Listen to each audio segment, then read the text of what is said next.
Hello, everybody. Welcome back. Happy Monday. Hope you had a pleasant weekend. Also, happy Thanksgiving to all of my Canadian friends up north. It is Canadian Thanksgiving today.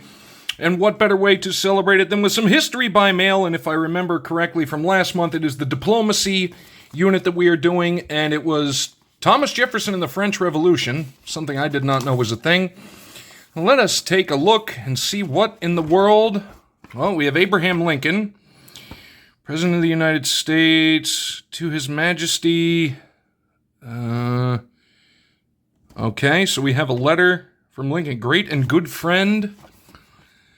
We will take a look at the transcript in a minute, but I just want to show just how nice that looked. Look at just the handwriting. Oh, by the President, William H. Seward. Well, we all know Seward, he of the folly. So let us see what in the world this is. Okay. So this is letter from President Lincoln to the King of Siam, February the 3rd, 1862. Abraham Lincoln, President of the United States of America, to His Majesty Somdech Phra Paramendra Maha Mongut, King of Siam. Great and good friend, I have received your Majesty's two letters of the date of February 14th, 1861. I have also received in good condition the royal gifts which accompanied those letters, namely a sword of costly materials and exquisite workmanship, a photographic likeness of your Majesty and of your Majesty's beloved daughter, and also two elephants' tusks of length and magnitude such as indicate that they would have belonged only to an animal which was native of Siam. Your Majesty's letters show an understanding that our laws forbid the President from receiving these rich presents as personal treasures. They are therefore accepted in accordance with your Majesty's desire as tokens of goodwill and friendship for the American people. Congress being now in session at this capital, I have had the great pleasure in making known to them this manifestation of your Majesty's munificence and kind consideration. Under their directions, the gifts will be placed among the archives of the government, where they will remain perpetually as tokens of mutual esteem and pacific dispositions, more honorable to both nations than any trophies of conquest could be. I appreciate most highly your Majesty's tender of good offices in forwarding to this government a stock from which a supply of elephants might be raised on our own soil. That's interesting. This government would not hesitate to avail itself of so generous an offer if the subject were one which could be made practically useful in the present condition of the United States. Our political jurisdiction, however, does not reach a latitude so low as to favor the multiplication of the elephant and steam on land as well as water, which has been our best and most efficient agent of transportation in internal commerce. I shall have occasion at no distant day to transmit to your Majesty some token of indication of the high sense which this government entertains of your Majesty's friendship. Meanwhile, wishing for your Majesty a long and happy life, and for both the generous and emulous people of Siam the highest possible prosperity, I commend both to the blessing of Almighty God. Washington, February 3rd, 1862, by the President, William H. Seward, Secretary of State, your good friend, Abraham Lincoln. I was stumbling over that because it's worded in such a way that is so formal that it's not used today. And that's what I really like about this stuff. So what was going on? I do not even know what this could be about. Yep, there we go. All right. So we did that. In 1861, King Mongut of Siam sent a sword, two elephant tusks, and a photograph of himself with one of his daughters to U.S. President James Buchanan. In an accompanying letter dated February 14th, 1861, King Mongut also offered a gift of several pairs of elephants. Enclosed is President Abraham Lincoln's response letter written to the King of Siam during the American Civil War. President Lincoln accepted the gifts of the sword, elephant tusks, and picture, but declined the offer of a stock of elephants to raise herds in America. While the King's offer was addressed to President Buchanan or his successor by the time it was received, Lincoln had become president. King Mongut the Great, I apologize. Phra Chom, maybe Chom Klao Chao Yu Hua, known as Mongut the Great or King Rama IV, was the fourth monarch of Siam, which later is now we know as Thailand, who ruled from 1851 to 1868. In 1824, at the age of 20, Mongut became a Buddhist monk, When his father died the same year, Mongkut was next in line to become king, but a group of nobility chose his older and more influential brother, Prince Nongklao, instead. Nongklao was the son of a royal concubine rather than the queen, and therefore would not have ordinarily succeeded the king. Mongkut was pleased to allow his half-brother to ascend to the monarchy. Mongkut preferred to avoid politics and remain a monk, which he did until 1851, studying at a Wat, a type of Buddhist temple in Bangkok. For anybody that is curious, look up Angkor Wat. It is an incredible, incredible structure. There he learned Latin, English, and astronomy. Near the end of his 27-year reign, Nongklao wanted the monarchy to pass to his son. However, Prince Mongkut was supported by the president of the British Armed Forces Department and British merchants who feared Nongklao's anti-Western bias. When Nongklao died in 1851 with the support of powerful nobility and British influence, Mongkut became King of Siam at the age of 47. He had been celibate as a monk for 27 years, and as a king he married 32 wives and fathered 82 children in 17 years.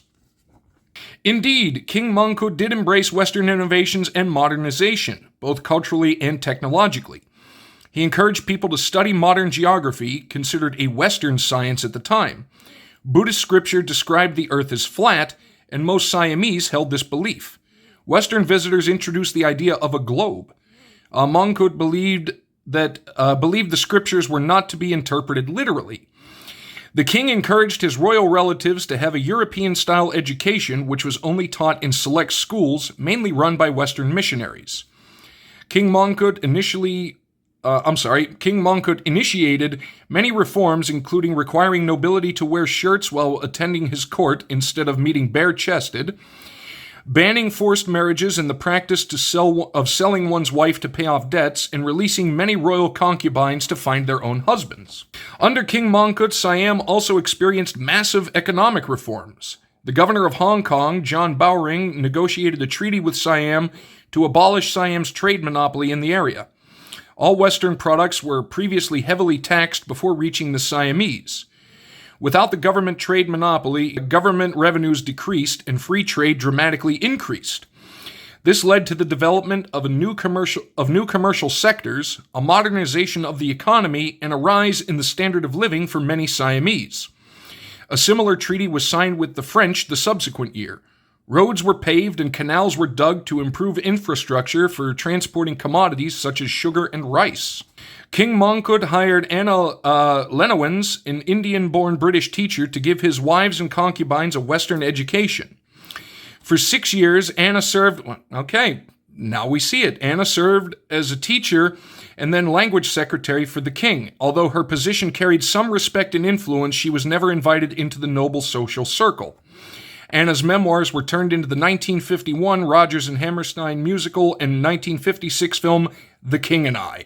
While Anna was on medical leave in England in 1868, King Mongkut died from malaria at age 64, and the new 15-year-old King Chulalongkorn did not retain Anna's services, though they continued to correspond for many years. Siam had a system of slavery which King Chulalongkorn eventually abolished in the late 1800s. Anna later claimed her teaching of the American anti-slavery novel Uncle Tom's Cabin to the young prince inspired his actions. Siamese slavery, unlike slavery in the U.S., had no racial distinctions between slaves and masters, and was sometimes a voluntary alternative to repaying debts. Further, laws were in place protecting slaves from undue treatment, and slaves could purchase their freedom. Even though America was in the midst of a struggle over slavery, neither the king nor either Presidents Buchanan or Lincoln mentioned the issue in their letters. The offer of elephants for the United States. In 1833, Edmund Roberts, America's first envoy to the Far East, negotiated a treaty of commerce with Siam to open trade relations. The Roberts Treaty was the first treaty between the U.S. and an Asian nation. I actually did not know that. When the treaty was ratified by U.S. President James Buchanan, he sent a letter and a gift of 192 books to King Mongkut, arriving in 1860, an election year. King Mongkut replied on February the 14th, 1861, after learning that elephants were not native to North America and that Americans turned out in thousands to see elephant tusks on display in exhibits, King Mongkut sent another letter to President Buchanan or his successor.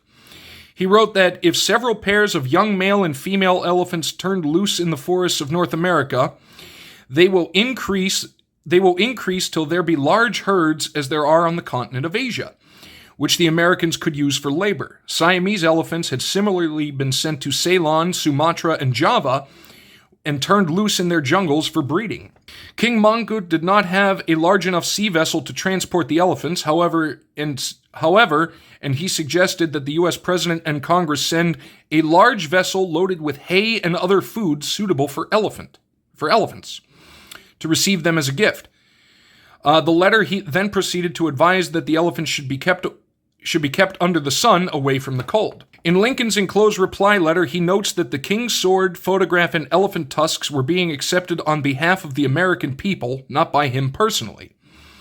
Lincoln transferred the care of the letters and gifts to Congress through an executive order recorded in the U.S. Senate on February 26, 1862.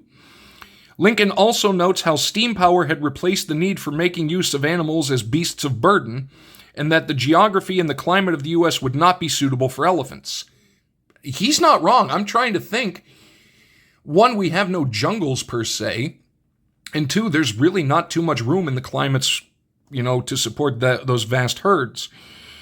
Where was I? At the end of the letter, Lincoln writes, "I shall have occasion at no distant day to transmit to your majesty some token of indication of the high sense which this government entertains your majesty's friendship." In March 1863, the State Department commissioned sculptor John Quincy Adams Ward, famous for his statue of George Washington at Manhattan's Federal Hall National Memorial, to produce a pair of presentation swords for the King of Siam. A century later, in 1960, King Mongkut's great-grandson, King Bhumibol of Thailand, said as he addressed the U.S. Congress in appreciation of a government aid package, "My great-grandfather offered to send the President and Congress elephants to be turned loose in the uncultivated land of America for breeding purposes. That offer was made with no other objective than to provide a friend with what he lacks, in the same spirit in which the American aid program is likewise offered." Lincoln's original letter to King Mongkut had been displayed in the U.S. Embassy in Bangkok as part of an exhibit celebrating the long history between the U.S. and Thailand. Over 80 gifts have been exchanged between the U.S. and Siam or Thailand over the past 2 centuries. This is not the first of 4 documents. This is the second of 4 documents. Last month was the first.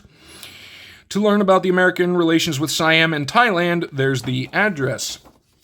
That, and as soon as I saw Anna, and in relation to Siam, which is now Thailand, obviously, in the back of my mind, because I didn't really read ahead, because I really have to try to focus to make sure that I pay attention while looking through the phone, I was thinking in the back of my head, is this Anna as in Anna and the King, or the King and I, which is a great movie with Yul Brynner, and now was Julie Andrews? I cannot remember who played Anna. Zach put it up there, but I cannot remember. Pretty sure it was her. This is fascinating stuff. Like, I did not know about any of that. About the elephants, about the tusks, about the swords. That is very, very interesting. And you have to think, really, looking at it now, Lincoln was kind of right. Where in the United States has the climate enough, plus not just the climate, but the terrain? Like, you would think, okay, yeah, like areas like, Southern California or, Nevada, but don't forget, there's a lot of desert in Nevada, a lot of mountains in Southern California. It's not conducive. There's not enough woodlands, and the places with the most woodlands, the Pacific Northwest and the Northeast, are far too cold to sustain elephants year-round outside. But that is fascinating and quite the diplomatic endeavor, I would venture to say. So that is going to do it for this Monday. Some history by mail, always fun. Thank you guys so much. Hope you enjoyed it. Let me know what you thought down below. Have a great week, and we will see you next time.